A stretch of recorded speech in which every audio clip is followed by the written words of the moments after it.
جب نیا سال شروع ہوتا ہے تو اس میں جو ہمارا عمل ہوتا ہے وہ یہ ہوتا ہے کہ ہم پٹاخے چھڑاتے ہیں، خوشیاں مناتے ہیں اور ہم ایک دوسرے کو مبارکباد پیش کرتے ہیں، طرح طرح کی خرافات میں مصروف ہو جاتے ہیں۔ لیکن جب صحابہ کرام کے دور میں جب نیا سال شروع ہوتا تھا تو وہ لوگ ایک دعا پڑھتے تھے اور ایک دوسرے کو اس طرح سے بس مبارکباد دیتے تھے کہ وہ دعائیہ کلمات کہتے تھے۔ وہ کیا کہتے تھے؟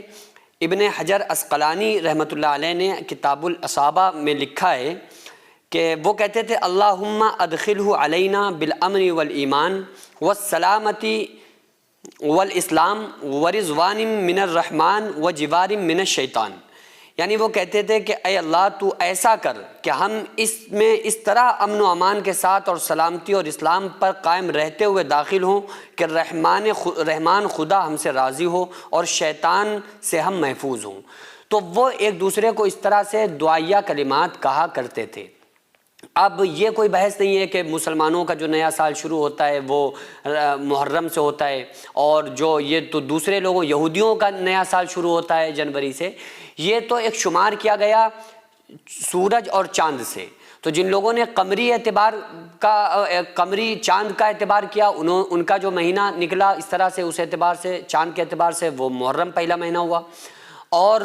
جو سورج پر اعتبار کیا گیا اس حساب سے جنوری پہلا مہینہ ہوا۔ تو سورج بھی اللہ تعالیٰ نے بنایا ہے، چاند بھی اللہ تعالیٰ نے بنایا ہے۔ تو صحابہ کرام کا اس پر یہ عمل ہوا کرتا تھا کہ وہ ایک دوسرے کو دعائیہ کلمات کہا کرتے تھے۔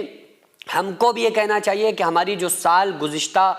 گزر گئی ہے وہ ہماری بڑے گناہوں میں گزری، بڑی خرافاتوں میں گزری، لیکن ایسا نہ ہو کہ آئندہ جو آ رہی ہے سال یہ کہیں ہماری گناہوں میں نہ نکل جائے۔ جبکہ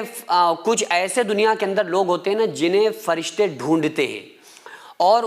ان لوگوں کو ڈھونڈتے ہوئے ان کے پاس آتے ہیں، اور وہ کون لوگ ہوتے ہیں؟ وہ لوگ ہوتے ہیں جو ذکر و اذکار میں اور دعائیہ کلمات میں مصروف ہوتے ہیں۔ کوئی بندہ اللہ سے دعا کر رہا ہو، اللہ کی وحدانیت کو بیان کر رہا ہو، ذکر کر رہا ہو، اذکار کر رہا ہو، تو اللہ کی بات کر رہا ہو، تو ایسی محفلوں کو فرشتے ڈھونڈتے ہوئے ایسی محفل میں آ کے بیٹھ جاتے ہیں۔ اب چاہے محفل میں بیٹھے ہوئے 2-4-6 لوگ ہوں یا ایک ہی بندہ جو اللہ کا ذکر کر رہا ہو ایک ہی بندہ ہو، اب وہ فرشتے آ کر ایک بڑا ہجوم فرشتوں کا آتا ہے اور ان لوگوں کے پاس آ کر بیٹھ جاتا ہے۔ اور لوگ جب دین کی بات کر رہے ہوتے ہیں، جہنم سے ڈر رہے ہوتے ہیں، پناہ مانگ رہے ہوتے ہیں، جنت کی طلب میں لگے ہوئے ہوتے ہیں، تو یہ فرشتے ان کا یہ سارا عمل اپنی آنکھوں سے دیکھتے ہیں اور پھر یہ آسمان کے اوپر جاتے ہیں، آسمان پر چڑھتے ہیں۔ تو اللہ تبارک و تعالیٰ باوجود علام الغیوب ہونے کے ان فرشتوں سے پوچھتا ہے کہ اے فرشتوں تم کہاں سے آ رہے ہو؟ تو فرشتے کہتے ہیں مولا ہم ایسے لوگوں کے پاس سے آ رہے ہیں جو تیرے بندے تجھے یاد کر رہے تھے، تیرے ذکر میں محو تھے۔ تو اللہ تعالیٰ فرماتا ہے اے فرشتوں وہ لوگ کس چیز سے بچنے کی کوشش کر رہے تھے، کس چیز سے ڈر رہے تھے؟ تو فرشتے کہتے ہیں مولا وہ لوگ جہنم سے ڈر رہے تھے۔ اللہ فرماتا ہے وہ لوگ کس چیز کی طلب کر رہے تھے؟ فرشتے کہتے ہیں مولا وہ لوگ جنت کی طلب میں تھے، وہ تیری طلب میں تھے۔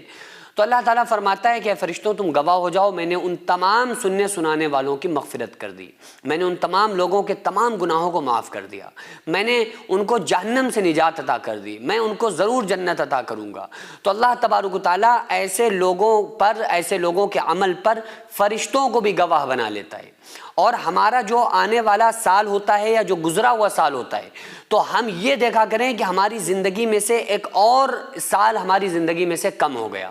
جب ہم یہ ٹارگٹ بنائیں گے، جب ہمارے یہ سوچ ہوگی تو پھر ہم گناہوں سے پرہیز کریں گے، اللہ تبارک و تعالیٰ کی طرف قریب آنے کی کوشش کریں گے، پھر ہم اللہ کی قرب میں اور اللہ کے